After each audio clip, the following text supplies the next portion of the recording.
On the roof of the world, a vast, frozen kingdom sits at the heart of Asia. This is the Tibetan Plateau, a realm of punishing extremes, where the air is a thin whisper. With an average elevation of over 4,500 meters, it's the highest and largest plateau on Earth. Temperatures can plummet to conditions few creatures can endure, and the sun beats down with unfiltered intensity. It's a place often defined by what it lacks: oxygen, warmth, and easy shelter. From a distance, it appears as a great, silent emptiness, a desolate land, seemingly surrendered to the elements. But look closer.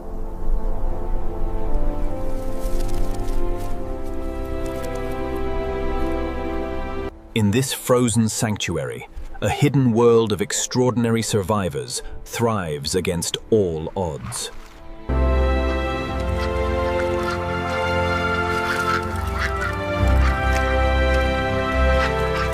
It's a refuge.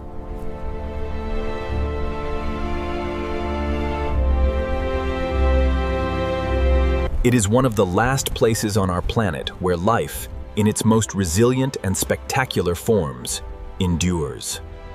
This is Wild Tibet. Wild Tibet. And these are the stories of its last truly wild inhabitants, fighting for survival in a world where every breath is a victory.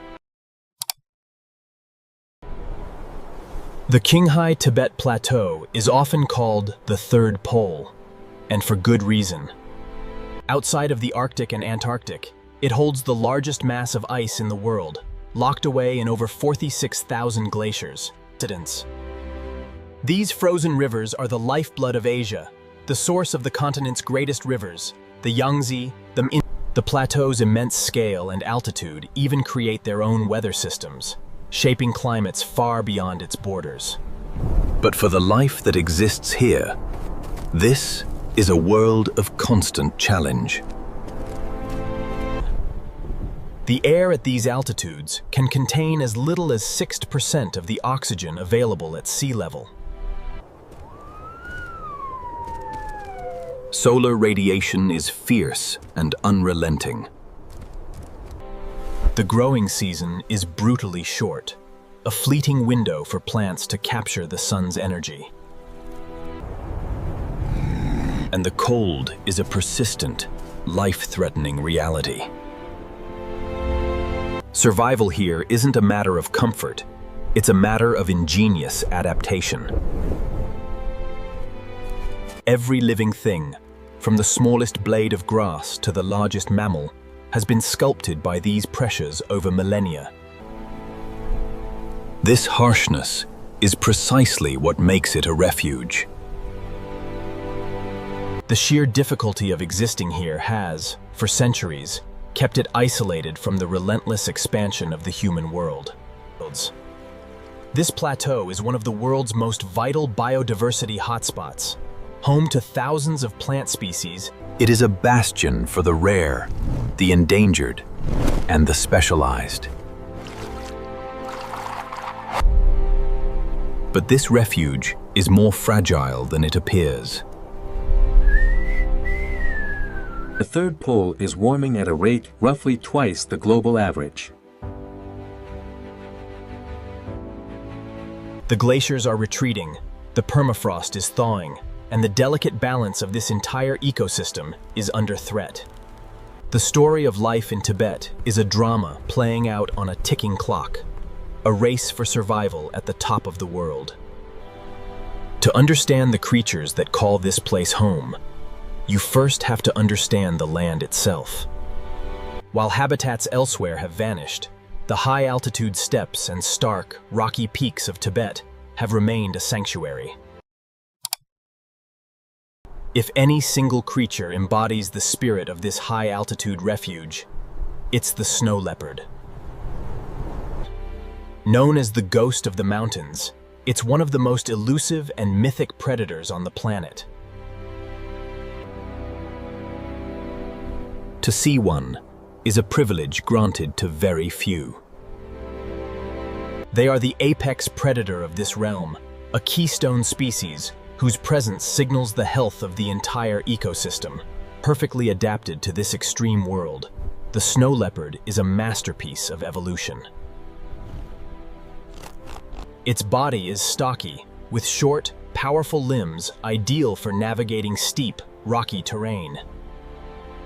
Its paws are enormous, acting like natural snowshoes to distribute its weight.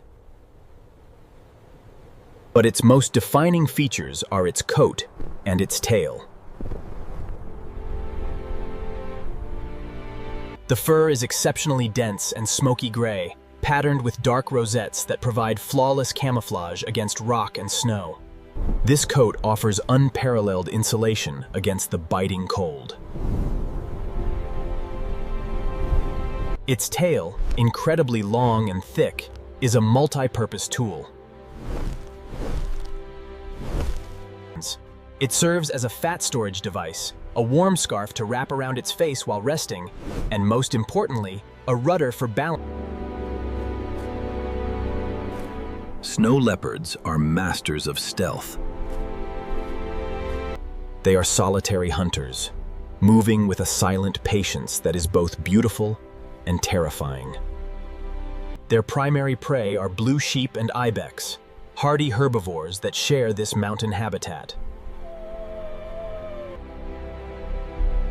A snow leopard hunt is a calculated affair. The cat uses the terrain to its advantage, stalking from above and using ridges for cover. It can spend hours creeping into position until it's within striking distance. The final attack is an explosion of power, a rapid burst of speed, covering huge distances in a single bound. But life for a mother snow leopard is exceptionally difficult. After about 100 days, she'll give birth to a litter of 1 to 3 cubs in a secluded rock crevice. These cubs are born blind and helpless.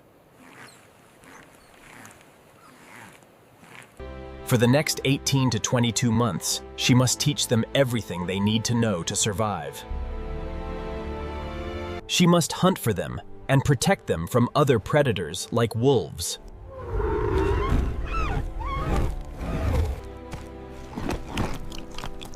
Each successful kill is a reprieve from starvation.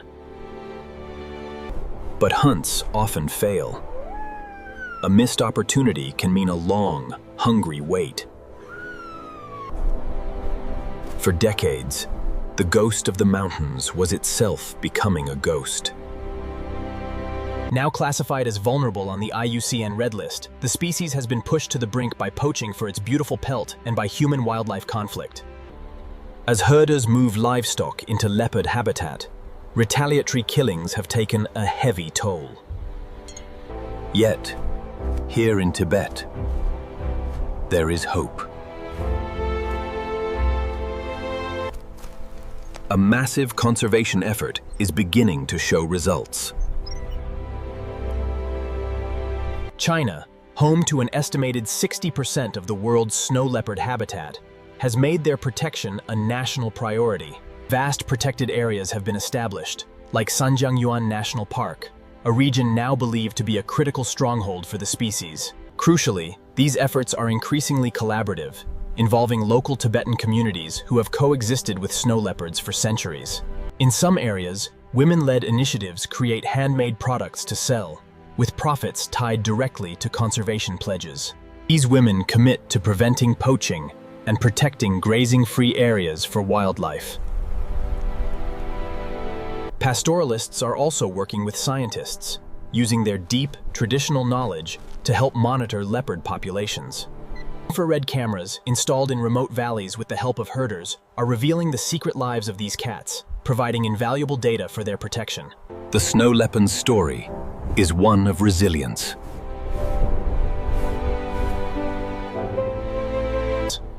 The ghost of the mountains still faces an uncertain future, but here on the Tibetan Plateau, it is slowly making a comeback.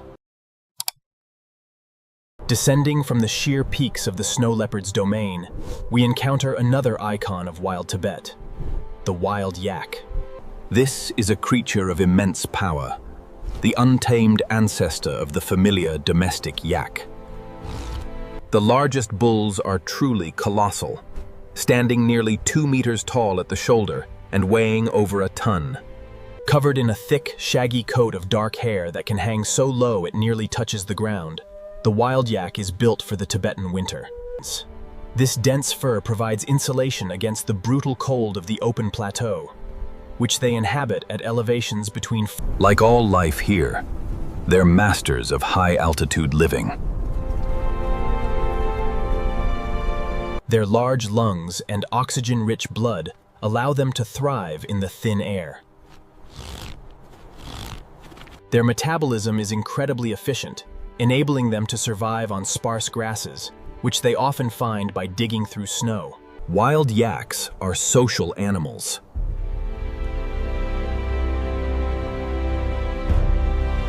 Females and their young form large herds, sometimes numbering in the hundreds, creating a formidable defensive unit.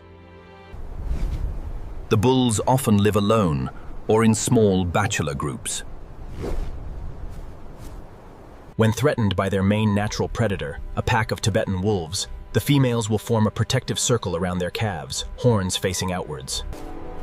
But the wild yak is in trouble. While millions may have once roamed the plateau, today the wild population is estimated to be only around 15,000 to 20,000 individuals.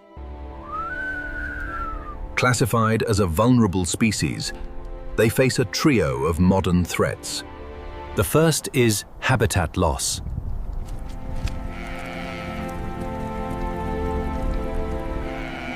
As pastoralism expands, livestock compete with wild yaks for grazing, pushing them into less favorable areas. This has led to their near extermination in the southern parts of the Changtang Reserve.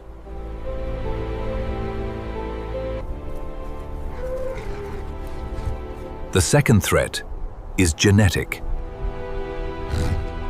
Interbreeding with domestic yaks threatens the genetic purity of the wild population, diluting the very adaptations that allow them to thrive. Finally, there's climate change.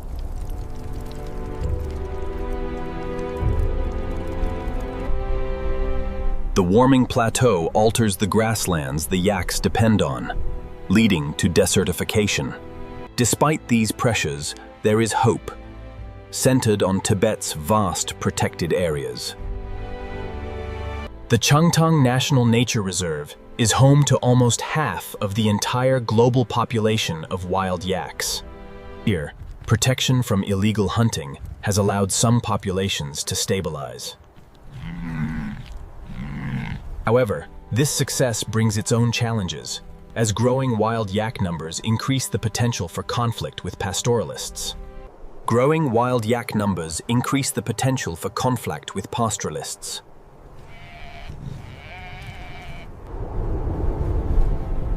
The future of the wild yak is balanced on a knife's edge. It is a struggle between ancient resilience and modern pressures.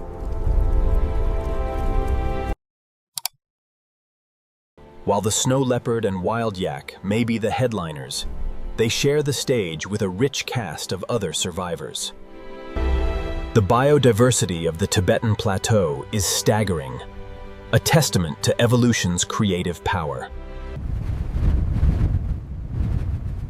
One of the most unique faces here belongs to the Tibetan fox. Small, with a distinctively square head, this canid is a specialized hunter of another key resident, the pika. Pikas are small, rabbit-like animals and a cornerstone of the food web. The Tibetan fox has developed a clever strategy of opportunism. It often shadows a Tibetan brown bear. As the bear digs into pika burrows, the fox waits. When a pika bolts from a side entrance to escape the bear, the fox is there to snatch it. Then there is the Pallas's cat, or manul, another enigmatic feline of the high steppes. With its flat face and expressive features, it's often called the grumpiest cat in the world. It's also one of the oldest cat species on Earth. It possesses the longest and densest fur of any feline, an adaptation allowing it to survive in temperatures as low as -50°C. In a groundbreaking discovery, scientists in 2019 found evidence of Pallas's cats living on the... Perhaps the most spectacular display of life is the annual migration of the Tibetan antelope, or Chiru. Each year, tens of thousands of pregnant females embark on an arduous journey of hundreds of kilometers. They travel to remote calving grounds to give birth, a strategy thought to help them avoid predators. The Chiru are famous for their wool, shahtush, the finest and warmest in the world. This very quality nearly drove them to extinction. Poaching in the 1990s was rampant, and the population crashed from a possible 1 million to as low as 65,000. Thanks to stringent conservation efforts, their status has improved to near threatened, and today the population, the skies and valleys are home to a plethora of other creatures. The Kiang, or Tibetan wild ass, thunders across the plains.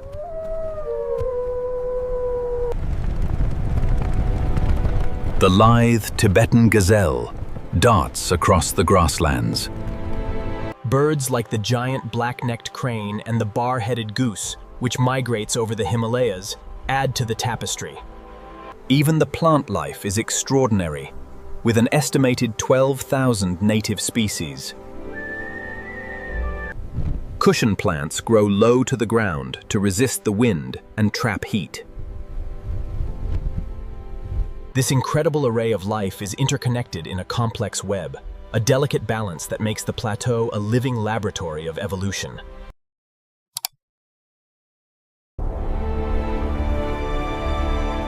The Tibetan Plateau is not an empty wilderness. For thousands of years, it has been home to nomadic pastoralists, people whose lives are inextricably linked with the land and its animals. Their herds of domestic yaks and sheep are the backbone of their culture and economy. This has led to a long, complex history of coexistence between humans and wildlife. For centuries, this relationship existed in a relative balance.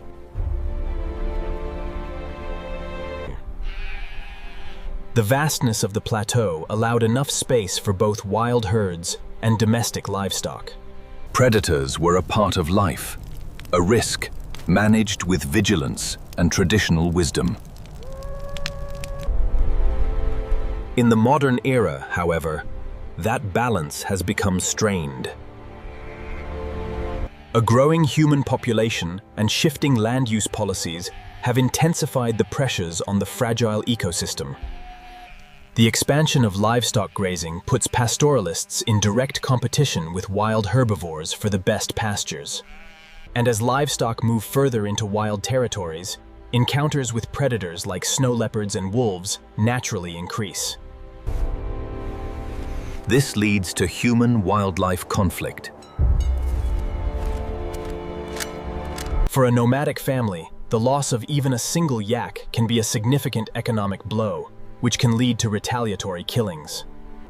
Finding ways to mitigate this conflict is one of the most critical challenges for conservation on the plateau.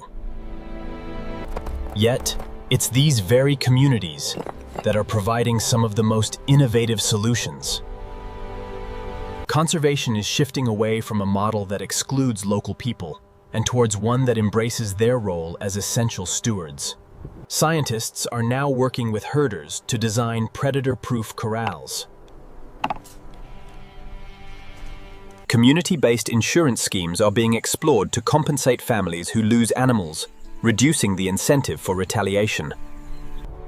The deep, traditional ecological knowledge of the Tibetan people is now seen as an invaluable asset.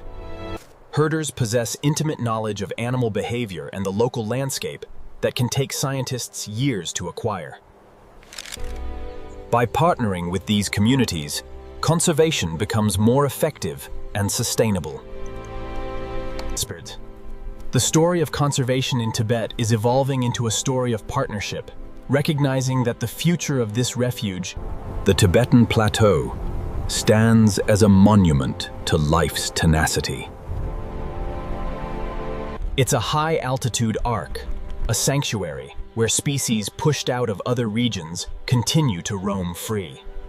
But this last refuge is at a crossroads.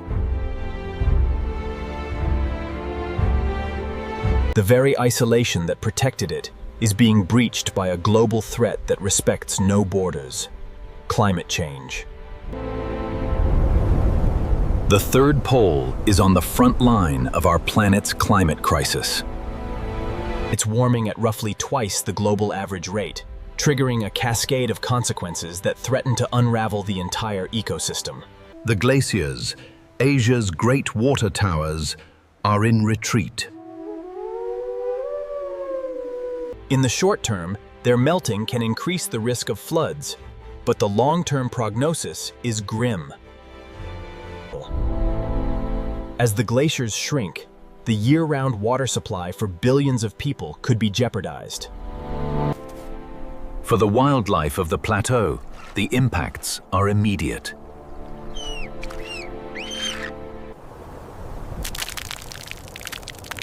The permafrost that underpins the landscape is thawing. This not only releases vast stores of carbon, but also degrades the grasslands that herbivores depend on.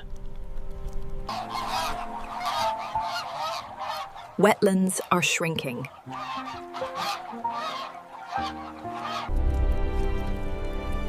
As the climate warms, habitats are shifting. Animals are being forced to even higher, more inhospitable elevations, squeezing them into smaller areas and increasing competition. The delicate timing between the birth of young animals and the peak availability of food is being disrupted. The future of Wild Tibet, therefore, depends on two things. First is the global imperative to address the root cause of the problem: climate change. The fate of the third pole is linked to the actions taken by nations around the world to reduce carbon emissions. Second is the continued effort to protect this landscape on the ground. Endangered. The establishment of large-scale protected areas, like the Sanjiangyuan and Changtang reserves, expanding this network and ensuring the reserves are connected, is crucial. It will allow animals to move between them, maintaining genetic diversity and giving them a better chance to adapt. The challenge is immense, but the successes with the snow leopard and Tibetan antelope prove that with dedicated protection, from the silent footfall of the snow leopard to the thunderous herds of the wild yak, life on the Tibetan Plateau is a profound declaration of resilience. In this immense and unforgiving landscape, we're reminded that survival is a constant struggle, an intricate dance between adaptation and adversity. But this last refuge is not invincible. It's a fragile sanctuary, its future now hanging in the balance, threatened by a warming world. The fate of this extraordinary ecosystem and its inhabitants rests in our hands. Protecting this unique biodiversity isn't just a matter of conservation. It's a matter of preserving one of the planet's great natural treasures. It's about safeguarding the health of the third pole, a place whose destiny is linked to the future of all of Asia. The story of Wild Tibet is a call to action, a reminder of the beauty and wildness we stand to lose. It challenges us to look up, to the roof of the world, and to recognize our shared responsibility for its future. Which of these remarkable Tibetan animals impressed you the most with its ability to survive? Let us know in the comments below.